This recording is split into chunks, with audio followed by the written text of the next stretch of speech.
મારી સૂર્યવાળી મેરડીનો બોલો તો ભલામણા સાડા ત્રણનો માંડવો પૂરો થાય અને ત્યાં સુધી ભલામણા મારા શમશાનની મારી પાસે મળું આવવા દઉં ને તો જગતના ચોકની મારી પાસે મને સૂર્યવાળી મેરડી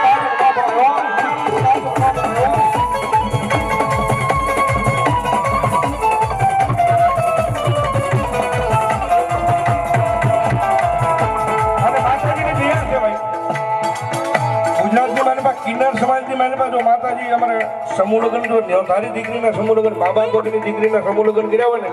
તો એ પીયુ માંથી પહેરાવેલા છે આપણા ભાવનગર પણ જગતના ચોકની મારી પાસે આજે અમારે પીયુ એ દીકરીઓ તે નથી પરણાવી મેં જોગમાં અહીંયા સૂર્યવાળી મેરડીએ પરણાવી છે હોય જગ્યાની મારી પાસે અને 11 દીકરીઓ જે પરણી ને એના કદાચ એના હાહરવેલની મારી પાસે દુઃખ પડે અને ન્યા પાણી આલે તો મારી સૂર્યવાળી મેરડીનો આડી વાઈટનો દીવો કરે અને ભલામણા મારી પીયું એ એકની જો ન્યા